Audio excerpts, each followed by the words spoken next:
मूर्तये ज्ञान प्रताप विलसत वचनामृतञ्च अद्वैत भाव प्रभुताहित बुद्धिरस्य ज्ञानेश्वर भगवान अवतीर्णयो श्री रंगनाथ गुरुराज नमोस्तुभ्यं।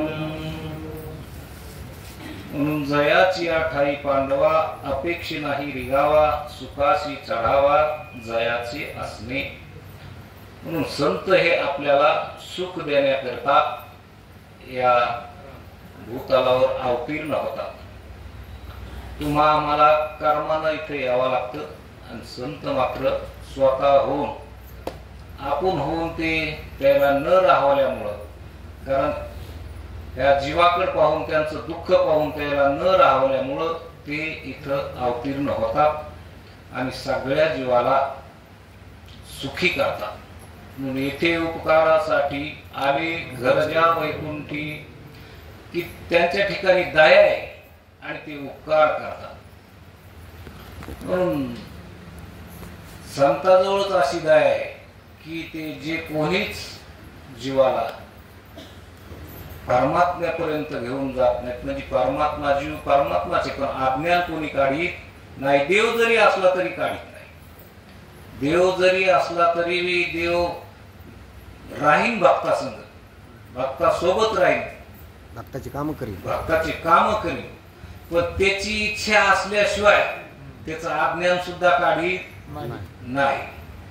म्हणून संतच असे मात्र ती संतांजवळ जी तळमळ आहे ते तळमळीनं मात्र आपल्या ठिकाणचं जे अज्ञान आहे हे आवरण दोष आहे हा मात्र ते प्रत्येकाचा काढण्याचा प्रयत्न करतात। त्याच्यासाठी ते या ठिकाणी अवतीर्ण झालेले असतात।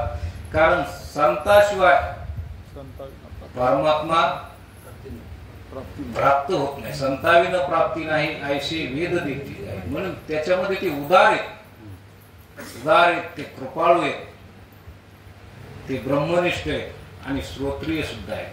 की ते ब्रह्मनिष्ठ असून श्रोत्रिय आहेत आणि कृपाळू आहेत। निष्ठे ब्रह्मनिष्ठ आहेत का? नाही। निष्ठे ब्रह्मनिष्ठ असले आणि जर ते श्रोत्रिय नसले तर त्याचा उपयोग काय होईल? त्याचा उपयोग होत बाकीच्याला उपयोग होत नाही। बरं एखादे ब्रह्मनिष्ठ असले श्रोत्रिय असले पण कृपाळूच नसले तरी त्याचा काही उपयोग होत नाही। म्हणून हे तिन्ही गुण संतांच्या ठिकाणी असतील, ते श्रोत्रिय, ब्रह्मनिष्ठ आणि कृपाळू असतात। की जीवाची कळकळीनं इथून या भवसागरातून ते सोडवणूक करतात। म्हणजे ते उदार आहे, त्यांच्या ठिकाणी दया आहे आणि ते दयेने संपन्न आहे। कशाने? दयेनं संपन्न आहे। संताजवळ जेवढी दया आहे तेवढी कोणाजवळच नाही, देवाजवळ सुद्धा नाही। देवाजवळ दया आहे पण ते आपल्या भक्तावरच करतो, फक्त सगळ्यावर नाही करीत। आणि संत मात्र सगळ्या जीवावर दया करते असे संत आहेत। म्हणून संत देव श्रीमंत आहे, यश श्री औदार्य, ज्ञान वैराग्य ऐश्वर्य ही साही गुणवस्ती जे म्हणून तो भगवंत आहे, तो श्रीमंत आहे। देवासारखा श्रीमंत कोणी नाही। देव कधी गरीब होत नाही, देव कधी गरीब होत नाही। आणि संतासारखे दयावान कोणी नाही। संत कधी निष्ठुर होत नाही, संत कधीच निष्ठुर होत नाही म्हणले संत निष्ठुर झाले काय करावं आता ते आमच्यावर रागवले, आम्हाला आता ते काय जवळ येत असं कधीच नाही। त्याच्याजवळ इतकी दया आहे पण आपल्याला कळाली तर, आपल्याला ते कळाले तर, नाहीतर मग ते निष्ठ वाचकन करावं आपण करून जावं तसं नाही। काहीतरी आपली काय चूक आहे आपण दुरुस्त करावं, आपल्याकडे आपण थोडं आपण नीटनेटकं वागण्याचे प्रयत्न केले पाहिजे। बरोबर। आपण जर चूक वागू लागलो तर त्याला चूक आवडत नाही आणि चूक वागू लागलं जर तसं ते निबी वागू दिलं तर मग आपल्याला पहिलीच सवय तशी पडली वळण इंद्रिय असं अजून पुन्हा तेच त्याच्यापाशी जमत नाही अजिबात। म्हणून ते शिकवतात आपल्याला सहज बोलणे हाची उपदेश सायास करून शिकविती। म्हणून ते आपल्या करतात आपलं सर्वस्व हित ते जाणतात आणि सर्वस्व हित करण्यात तळमळ आहे त्याच्या ठिकाणी। इतरात मात्र नाही. आपल्या आई वडिलात सुद्धा आपल्या आई वडिलाला आपलं हित हवं वाटतं, पण ते हित करण्यात समर्थ नाही. त्याला तळमळे आपलं हित व्हावं असं आई वडिलाला, लेकराचे हित जाणे माऊलीची चित्त. पण असं हित जरी हो वाटत असलं आई वडिलाला, पण खरं हित कशात हे त्याला माहीत नाही, म्हणून ते असमर्थ आहे. जननी जनका आई वडील जरी असले, किती जरी कळवाळा असला, पण त्याला हितच माहित नाही, तर ते आपलं हित काय करू शकते? हित करू शकत नाही. पण संत मात्र त्याला हितही माहित आहे आणि हित करण्याचा कळवाळा सुद्धा त्याच्या ठिकाणी. जसं डॉक्टर आहे, आपला जर कोणी आपण जर एखादा पेशंट दवाखान्यात नेला, आपला मुलगा, तर त्याच्याकडे गेलं तर ते तपासतील, बरोबर सांगतील, गोळ्या औषध देतील, पुन्हा 8 दिवसाला या म्हणते. गुण जर नाही आला तर 8 दिवसाला या, बघू, त्याच्या पुढे नंतर पुन्हा बघू असं सांगते. पण ते जसा रोग आहे तसा पाहून त्याच्या हिशोबाने ते गोळ्या औषध देते. पण त्याच्या जो कळकळ असते का हे पेशंट नीटच झाला पाहिजे का, डॉक्टरला झोपच येत नाही जर नाही नीट झाला तर, असं आहे का? नाही, ते गोळ्या औषध देतो या म्हणतो 8 दिवसाला. पण डॉक्टरच पोरग बिमार पडलं, आणि मग डॉक्टरच पोरग बिमार पडलं, आता त्याला औषध बी माहिती आणि तळमळ बी हे नीट झालं पाहिजे, त्याला झोपच येत नाही हे नीट झाले. संत तसे आहेत आपल्या जीवनात की त्याला आपल्या उद्धाराविषयी त्याला तळमळ असते. रात्रंदिवस ते झोपत नाहीत म्हणजे कोणामुळं? त्याच्यामुळं, आपल्यामुळं ते चिंतन करीत राहते, अभ्यास करीत राहते. आणि काय करायचं त्याला? का गथोडं घेऊन बांधून जातं का तिकडं? आपल्यासाठी. कोणासाठी? आपल्यासाठी. सगळं हे आपल्याला द्यायचं. ते युक्त आहार विहार नेम इंद्रियाशी सार, नसावी बासर निद्रा बहु भाषण, हे सगळे साधकाचे नियम ते संत असूनही पाळते. की त्याला अभ्यास करून आपल्याला शिकवायचं. इतकं त्याचा अभ्यास म्हणजे ते पहिलेच, पण तरीही रात्रंदिवस तेच पाहून आपणही करावं. म्हणून ते काय की अर्भकाचे साठी पण ते हाती धरिली पाठी. जसा तो शिक्षक काय करतात की लहान मुलं असते, पण त्याला शिकवण्याकरता याचं शिक्षण किती MA BEd भरपूर झालेलं असतं, तरी पण ते अक्षर गिरवीत बसते त्यांनी आपल्यासाठी. तसं संत आपल्यासाठी हे सगळं पुन्हा पुन्हा पुन्हा आपल्याला इतकं खाली साध्या सोप्या भाषेत येऊन आपल्याला ज्या भाषेत कळलं त्या भाषेत ते बोलतात, त्या भाषेत ते कळून घेतात. म्हणजे ही तळमळ आहे. तुला काय म्हणायचं? तळमळ आहे. आणि तळमळ अशी तळमळ कोणीही करू शकत नाही. ती तळमळ फक्त संताजवळ आहे. आणि म्हणून संतच हे जीवाचं हित करणारे, कल्याण करणारे असे संत आहेत. मग संत कसे असतात? तर ते ब्रह्मनिष्ठ, कृपाळू, उदार, आणि दुसरी गोष्ट अनपेक्ष. अनपेक्ष म्हणजे की ज्यांना कशाचीच अपेक्षा नाही. कारण हे या जगात ते उडी मारली, त्याचं आपलं जे स्वरूप आहे आनंद अद्वय नित्य निरामय असं त्यांचं स्वरूप आहे. ते स्वरूप सोडून ते इथं आले. ते सोडून इथं आले. एखादा इरीत जर माणूस बुडायला, पाहुणारा काही मागे विचार न करता डायरेक्ट उडी हाणतो, पण त्याला वाचवायचा प्रयत्न करतो. खरा पाहुणारा असला त्या पाहुणाऱ्याला बी भेव नाही का खाली उडी हाणल्यावर? हे जर आपल्यात जर गोकांडीवर बसलं तर त्याला बी बुडायची भीती आहे. काय उडी हाणली तर काही कपाराला लागायची भीती आहे, मरायची भीती नाही का त्याला? त्याला पण भीती आहे. पण तो कोणतीही भीती न बाळगता त्या बुडणाऱ्याला वाचविण्याचे प्रयत्न. तसं संत आपलं स्वरूप सोडून स्वरूपाहून खाली आले, ते देह धारण केला त्यांनी, आणि इथं येऊन काय त्याला सुख आहे, सुखाने जगू देतात काय लोक? मग दुःख नाही का त्याला? पण तरीही ते जशी परिस्थिती असून त्या परिस्थितीत आपल्याला शिकवण्याचं काम करते, आपला उद्धार करण्याचं काम ते करते. म्हणून किती दुःख जरी इथं असलं तर ते दुःख सोसते.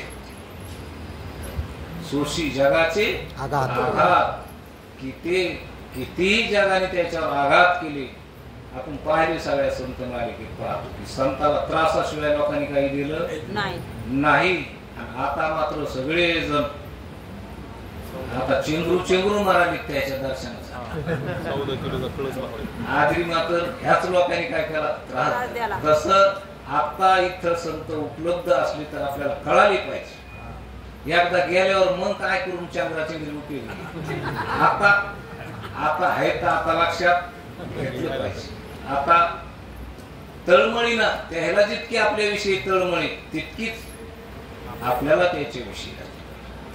तुकाराम महाराज म्हणतात ना, तुका म्हणे येथे पिशे तेथे तैसे असे. आपल्या मनात जर खरोखर तळमळ असली तर संताच्या बी मनात आपल्याविषयी तळमळी, देवाच्या बी मनात आपल्याविषयी तळमळ. पण आपल्या हृदयात तळमळ निर्माण झाली पाहिजे. आपल्या हृदयात भाव असला पाहिजे. आपल्या हृदयात भाव असला की आपलं कामच झालं. काही नलगे भावाची कारण तुका म्हणे अनविठोबाची. म्हणून इथं काही अधिकारी लागतो किंवा इथं चांगला शिकलेला पाठ करून आलेला संस्कृत सगळं अभ्यास करून आलेला असा लागतो का? नाही. पंडित झाले पण तोंड भरो का विचारा, अंतकरणी विषयाशी थारा. तो नाकुडे धनुर्धरा त्रिशुद्धी मी. देव म्हणतो असा किती असलं की ब्रह्मज्ञान जरी सांगत असला पण अंतकरणात विषयाची वासना असली तर ते मला कधीच प्राप्त होत नाही. मी त्याला प्राप्त कधीच होत नाही. म्हणून इथं मात्र तसं आहे. आपण तिकडून भरपूर पाहतो लोक शिकून आले, पाठ करून आले, पण इथे अनुभवाचा काय पंथ हे का नाही. भगवेतरी स्वान सहजवेश त्याचा तेथे अनुभवाचा काय पंथ. अनुभवच जर नसेल तर किती शास्त्र पाठ केले, किती अभ्यास केला, पण अनुभव जर येत नसला तर अनुभव वाचून सगळं शून्य. म्हणून अनुभव आणि संत आपल्याला अनुभव आणून देतात. आपल्याला तू देव हे म्हणतात आणि देव असल्याचा अनुभव आणून देतात. बघ तुझं तू बघ. मी म्हणतो म्हणून नाही. तुला कळतं, तुला बुद्धी आहे, तुला अक्कल आहे आणि तुला त्या अक्कलीनं कळतं की मी देव कसा आहे. आपल्याला पुन्हा पुन्हा अनेक युक्त्याला सांगते. ते सांगतेत म्हणून त्याच्या विश्वास ठेवून नाही. आपल्याला परिस्थिती आल्याशिवाय आपण विश्वास ठेवणारे लोक आहेत का? नाही. आपण असा विश्वास ठेवणारच नाही. आपल्याला परिस्थिती आली मग ते म्हणते तेव्हा तू जा, तुला ओळख. मी म्हणतो म्हणून नाही. तू हे शरीर नाहीस, तू परमात्मा आहेस, तू याला जाणणार आहेस, तू याच्यावर वेगळा आहे. हे पंचभूताच आहे. आपल्याला वाटतं हे माझं आहे. आता आपण उगाच माझं करीत बसतो, पण याच्यावर सत्ता लय मोठी जणाची. आपल्याला वाटतं हे माझं आहे. काळ म्हणतो माझं आहे, पंचभूत म्हणते माझं आहे, कर्म म्हणतं माझं आहे, कर्माशिवाय आलं काय ते म्हणतं माझं आहे, पुन्हा अज्ञान म्हणतं माझं आहे आणि देव मी म्हणतो माझं आहे. सगळी मीच झालो म्हणतो. ठीक आहे. आता आपण कुठे? आपलं कुठे? सगळ्याची सत्ता आहे, आपली सत्ता कुठे? देशवेशीनो हे माझा सहज फिरत आलो, करू सत्ता कोणावरी मोठी स्थिर राहिलो. पाय डोळे म्हणता माझे कैसा मोकलिलो.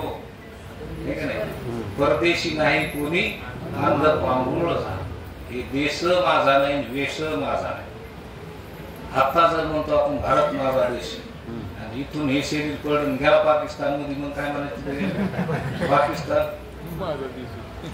मग हे देश माझा नाही, वेश माझा नाही. आता वारकऱ्याचा वेश बसतो आणि पुढं जर गेलं डुकराच्या जन्माला तर मग तिथं कोणता वेश? बदलला वेश. म्हणून कोणावर सत्ता करावा? हे शरीर खरे का? शरीर देह आधी काय खरा? देह संबंधी पसारा बुजगावणे चोरा लक्ष नशीब. की महाराज मोठ्या विनोदाने सांगते की बाबा हे जसं शेतकरी बुजगावणं करतो, बुजवणं लावतो, त्याला वाटतं हे पाखरं भेटेल आणि आपली ज्वारी पाखरं खाणार नाही. आपण चोर थोडंच घेणार आहेत त्या बुजवाण्याला. चोर तर इथून तिथून मळ्याच्या बुडापासून कापून ठोकर ठोकर सगळे मग स्वारापासून रक्षण थोडंच होतं. तसं महाराज म्हणते देह काय खरा आहे, देहच खरा नाही, देहासंबंधी पसारा हा माझा पसारा हा कधी खरा आहे, हा कधीच खरा नाही. देहच खरा नाही तर देहासंबंधी पसारा खरा नाही. पण आपण याच्यातच अडकलो आणि नुसतं अडकलो नाही, एकदा अडकलो तर नुसतं इथं एवढे कर्म करून ठेवतो, एवढ्या वासना करून ठेवतो की त्या अनंत जन्मामध्ये आपल्याला भोगायला कामी येतात.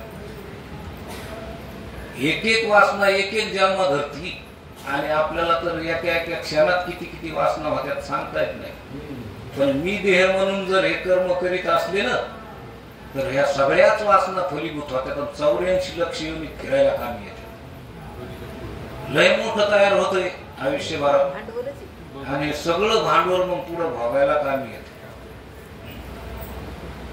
हे कौरव एका देहाचं प्रारब्ध संपलं की लगेच दुसरा देह आलाच, की त्याचं प्रारब्ध संपलं की तिसरा देह आलाच. मग हे चालूच राहत. हे कौरव चालू राहत. हे कौरव बी आपण इथं करून ठेवलं नाही. हे करून ठेवलं आपल्याला वाटतं हे करून ठेवलं म्हणजे काय, हे 50 वर्ष समजा काही झोपीत गेले तरी पण जागृतीतच राहून केलेलं कर्म स्वप्नातलं बी सुद्धा होतं. तुम्ही आपण करणं कुठं थांबतं, फक्त झोपीत म्हणजे समाधीत किंवा विदेह अवस्थेत थांबतं, नाही तर हे कधीच थांबत नाही. हे कर्म देह जो संघ घडे प्रकृतीचा तो त्याग न घडे कर्माचा. मग हे कर्माचा त्याग कधीच होत नाही. कर्म हे चालूच राहत पण मी देह म्हणून देहाचा अहंकार धरून जर हे केलं की ते फलीभूत बी होत. हे बी आपण ज्यावारी मस्त चांगली ठोकर चाळणीतून काढून ठेवतो का नाही देहाला पुढे चांगलीच कणस कळली पाहिजे, तसं हे वासनेचं बी आपण तयार करून ठेवतो पुढं पेरायला. पुन्हा महाराज मध्ये बीज भाजून केली नाही आम्हा जन्म मरण नाही. तसं वासनेचं आपण काय नाही भाजून टाकले ना वासना. महाराज म्हणते ब्रह्मरस गोडी तयासी खावली वासना निमाली, ज्याची समूळ वासना नाहीशी झाली त्यालाच ब्रह्मरसाची गोडी. वासना घेऊन ब्रह्मरसाची गोडी कसं काय तुम्ही सांगितलं का? ते गोळ्या तोंडात धरून गेल्यावर त्या अमृताचं काय, त्याला काय सुख भेटून त्याला काय चव भेटणार आहे? इकडे गोळ्या धरून आणल्यावर तोंड भरलेलं, तोंड भरलेलं त्याचाच वास यायला नुसतं आनंद दिवस.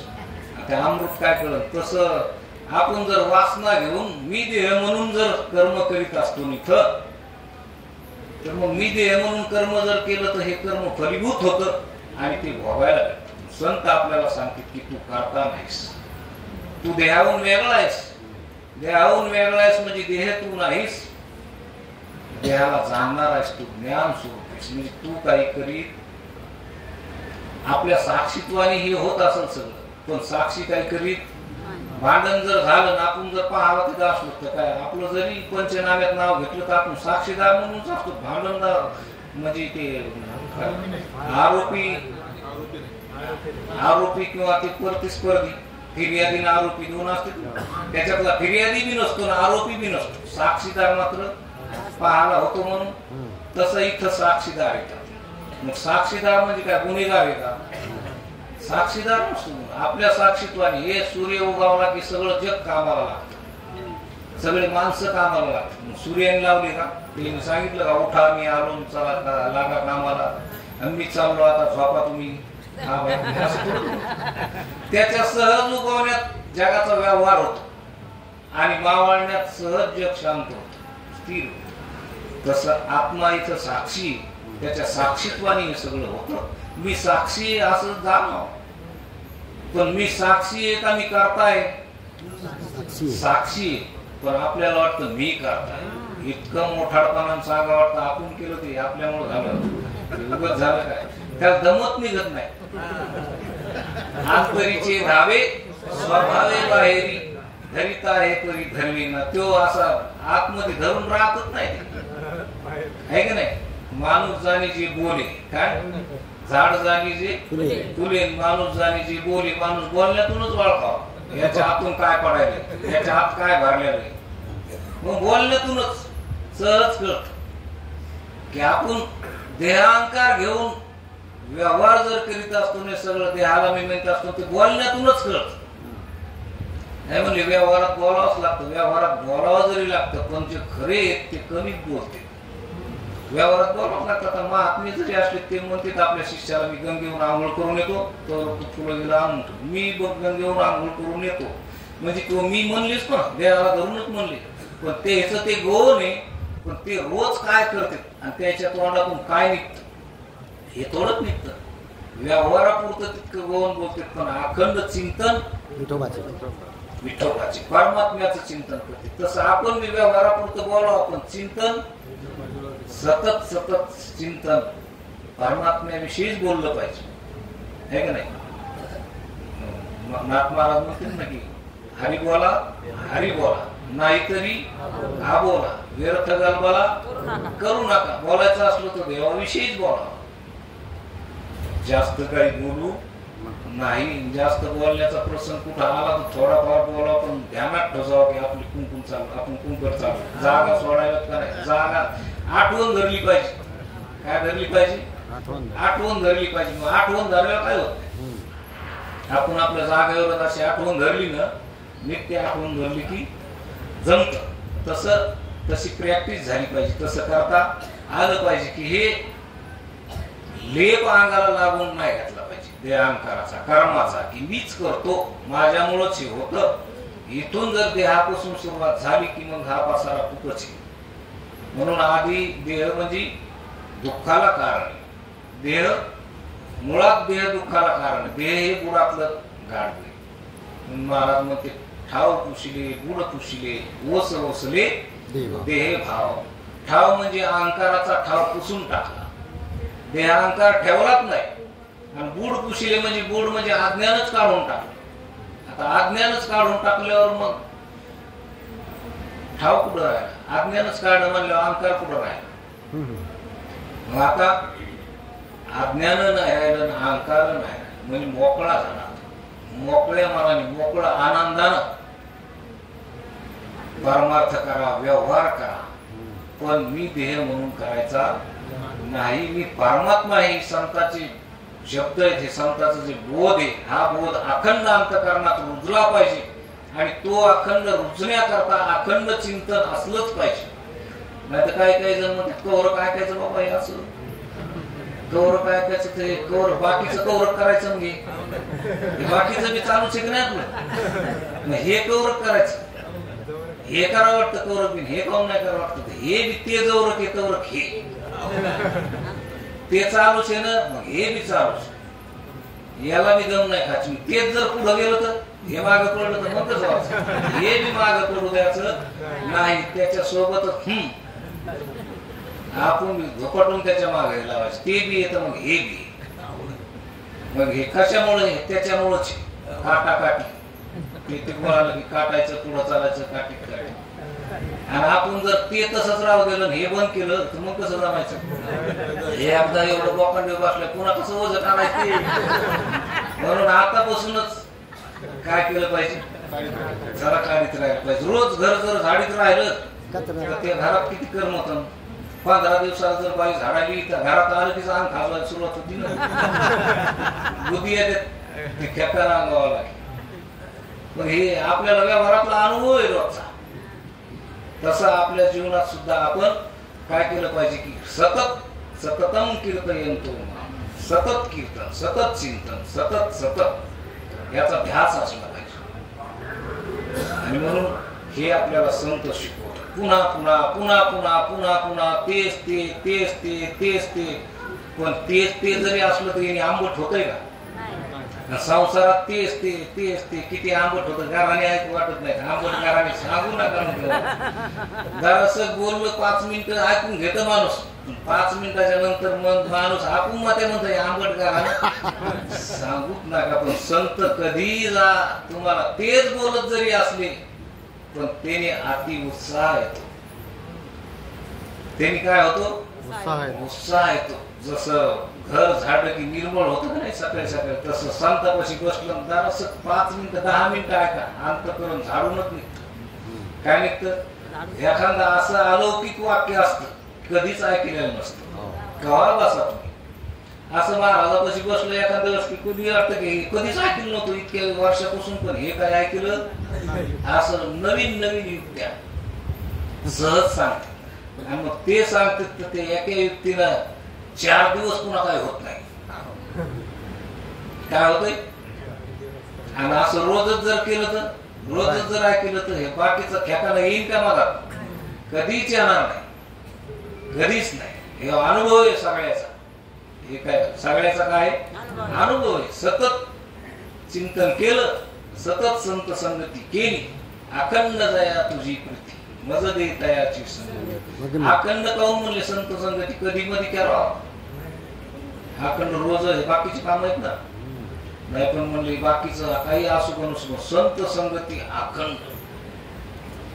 हेची दान दे गा देवा तुझा विसर नको, गुण गाई नावडी हीच माझी सर्व जोडी, नरगे मुक्ती धन संपदा संत संगती सदा. कधी मधी सदा म्हणण्याच्या मागे हेच आहे की सदा सदा म्हणजे आपलं अंतःकरण हे कधी बी मळून सांगता येत नाही. हे तुम्ही किती जरी निर्मळ करून ठेवलं, आता म्हणले झालं निर्मळ, घरासारखंच तुम्ही कुलूप लावून गावाला जा 15 दिवस, तुमचं गज खिडक्या दार बंद आहेत, पण ठेकाणं आपण मग त्या सगळ्या वस्तूवर झाल्यावर जर नाही दिसला आपल्याला काय. तसं अंतःकरण तुम्ही जर नाही चिंतन केलं तर हे मळाल्याशिवाय राहणार नाही. याच्यावर पटकन मळ बसतो त्याच्यापेक्षा जास्त. म्हणून हे सतत संत संगतीत संतांच्या बोधानं जाणावं लागतं आणि संतांच्या संगतीत राहावं लागतं. म्हणून संत हे मनुष्य देहात आलेल्या जीवांचा, सगळ्याच जीवाचा उद्धार करण्यासाठी ते आलेले. सगळ्या जीवाची कळकळ काय, सगळ्या जीवाची कळकळ. ते मनुष्य देहातलेच काय, त्याच्या जर पुढं आलं तर ते ज्ञानेश्वर महाराज आपण संतांच्या संगतीत पाहतो की त्याच्या सहज इतर जीवाचा सुद्धा उद्धार होतो. इतर जीवाचा सुद्धा उद्धार होतो. तुमच्याकडून ते नामस्मरण करून घेते. संत काय करतात आपल्याकडून? नामस्मरण, हरिपाठ म्हणा म्हणते, काकडा म्हणा, भक्ती करा. नामस्मरण ज्याला कळत नाही त्याला म्हणते तू 1 तास रोज नामस्मरण करायचं. काय नामस्मरणाची शक्ती? कोटी कोटी यज्ञ नित्य ज्याचा नियम, एक हरिनाम जपता घडे हे भांडवल आहे. आणि हे भांडवल संत आपल्याकडून अगोदर जमा करून घेते. काय घेते? अगोदर जमा करून घेते. हे जमा असलं पाहिजे, त्याच्यासाठी भजन करायला लागतं. बारीक गोष्टी ध्यानात धरावं लागतात बरं काय. आता भजन केल्याने काय होईल? हे भांडवल आहे. हे संपलं नाही पाहिजे. पेट्रोल गाडीतलं संपलं नाही पाहिजे, तेव्हा बंद पडून सांगतात नाही. म्हणून भजन करून घेतात. आणि त्या भजनाची एवढी ताकद असते. एक नाम जर तुम्ही कोणाला जर दान केलं ना की त्याचं कल्याणच होतं.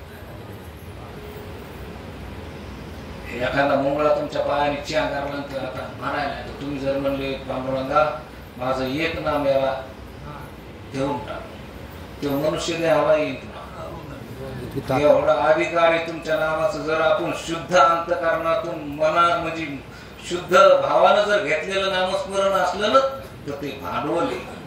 आणि ते काय करीन हे सांगता येत नाही. त्या नामाची शक्ती लई मोठी आणि संत ते करून घेतात. म्हणून संत सगळ्या जीवाचा उद्धार करण्यात तत्पर. मनुष्य देहाचाच नाही, हे तर ढोबळ बोलू नये. समजा मनुष्य देहातला उद्धार होतोच, ते उद्धाराचा अधिकारीच. पण त्याच्या मनात जर आलं तर ते इतर जीवाचाही, इतर देहातल्या जीवाचा बी उद्धार करू शकतात. आपण बऱ्याच गोष्टी पाहतो ना. आपण नारद महर्षीला एकदा नारद महर्षीनं देवाला विचारलं की देवाला विचारलं नारद महर्षीनं की देवा मला संताचा महिमा काय ते सांगा. काय असतो संताचा महिमा? देव म्हणले आता काय सांगू, कारण नारदच म्हणजे संत आहेत. देवाच्या मनातली मला देव म्हणले बरोबर संताचा महिमा तुम्हाला सांगतो. जा म्हणले तुला एक कुपाटीवर सरड्या भेटत, त्याला जाऊन भेट, ते सांगन तुला संताचा महिमा. गेले नारद महर्षी खाली आले तर कुपाटीवर एक सारड्या होता. नारद महर्षी बोलले की संताचा महिमा काय सांगा. तर सारड्याला विचारला, ते पटकन मरूनच खाली पडला. पुन्हा नारद महर्षी देवाकडे गेले. म्हणले देवा त्या सारड्याला विचारलं पण ते मरूनच खाली पडला. वर जाय म्हणले ते पोपट हे त्या झाडावर बसल्यावर त्याला त्याच्याकडे जाईल, त्याला विचार केले ते पोपटा. त्याला विचारलं संताचा महिमा काय, ते पोपट मरून काढलं. पुन्हा गेले देवाकडे, देवाला विचारलं, ते पोपटाला विचारलं तर ते बी मरून त्यांनी प्राण सोडून गेले. म्हणजे जाय आता त्या राजाला मुलगा झाला, लय दिवस झाला त्याला मुलगाच नव्हता, आत्ता झाला बऱ्याच वर्षांनी, त्याला जाऊन विचार. म्हणले आता हे यायचं कोण नव्हतं, आता तिथं जर त्याला विचारलं त्याने त्याला देव सोडून तर त्याला लय वर्षांनी झाले, आधीच तर आनंद झाला त्याला, मला तर बाहेरच निघू द्यायचं नाही. नाही जाय म्हणले तिथं, त्याला जाऊन विचार. गेले ना महर्षी, राजाने स्वागत केलं, संत घरी आले म्हणले, कुंकड आली काय आली, बरं झालं. ती म्हणली काय नाही, तुम्हाला मुलगा झालाय, मला त्याला भेटायचं म्हणल्यावर आता संत घरी आले, ते आपल्या एवढे महात्मे घरी आले, आपल्याला आताच मुलगा झाला म्हणल्यावर भेट चांगली गोष्ट आहे. मग ती योजना केली आणि नारद महर्षीला नेलं आणि त्या मुलाकडे जवळ आणलं. नारद महर्षीने विचारलं की बाळा मला संताचा महिमा काय सांग. ते हात जोडूनच उभं राहिलं. म्हणलं संताचा महिमा तुम्हाला अजून नाही कळाला. ते म्हणले अहो तुमची पहिली भेट झाली तेव्हा मी सरड्या होतो, त्या योनीतून मुक्त झालो, तुम्हाला पाहिल्याबरोबर पोपटाच्या योनीत आलो, तिथं तुम्ही आले, पुन्हा मला भेटले, पुन्हा त्याच्यातून मुक्त झालो, आणि आता मनुष्य देहात आलं. एवढ्या बालपणातच संत भेट झाली, आता काय राहिलं मग. संत भेट मनुष्य देहात येऊन होत नाही काही काहीला, मला तर जन्मल्याबरोबरच आत्ता झाली. म्हणलं आता काय राहिलं, आता संत भेट झाली, आता माझं कल्याण झालं. हे संताचा महिमा आहे. म्हणून असे संत आपल्या जीवनात आले की आपल्या जीवनात आपलं जीवन बदलत असतं, अद्वैत रूपी कमल फुलत असतं.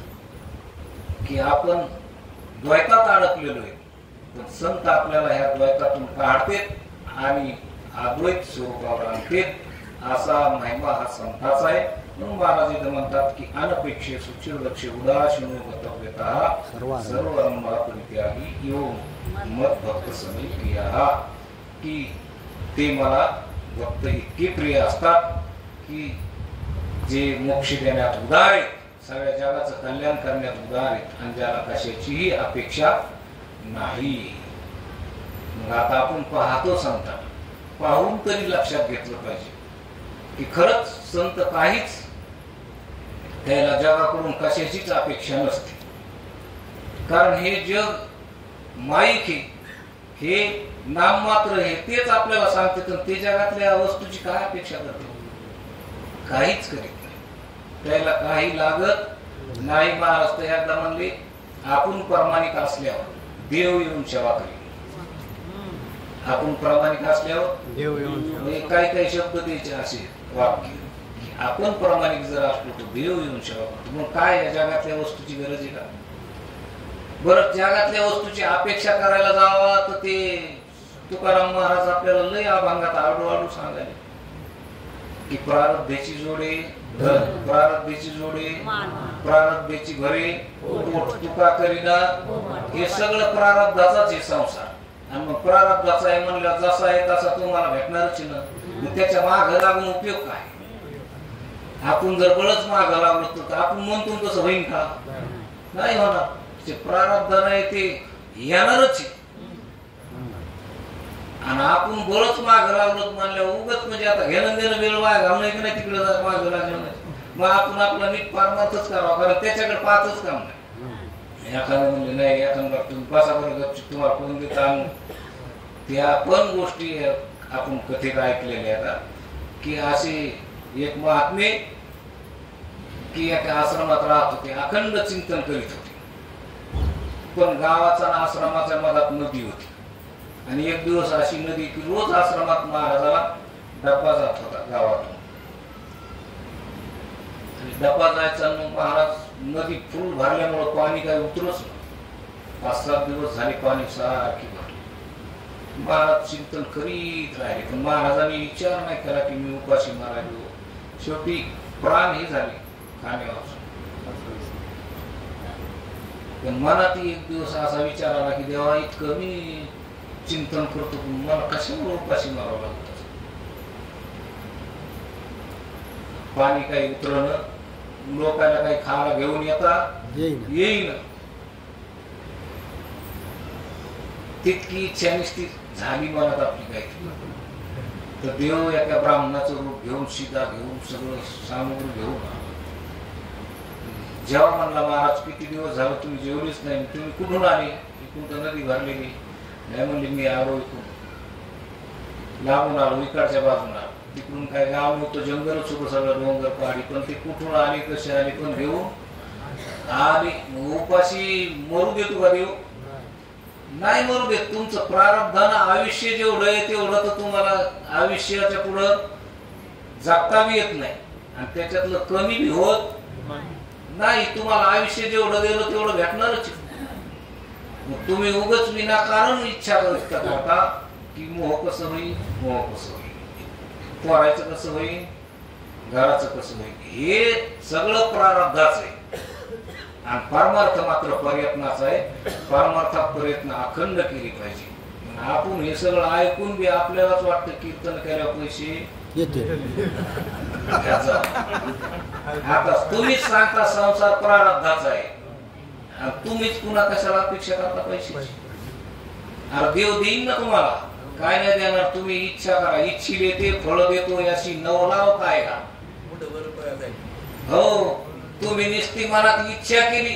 तुम्ही जर खरे त्याचे भक्त असताना तर ते पाहिजे ते देतो. देत नाही असं काय?